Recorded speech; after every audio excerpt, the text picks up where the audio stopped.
retired retired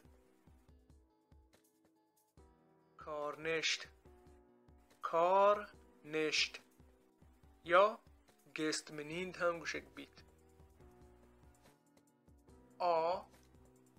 nu کارنشت انت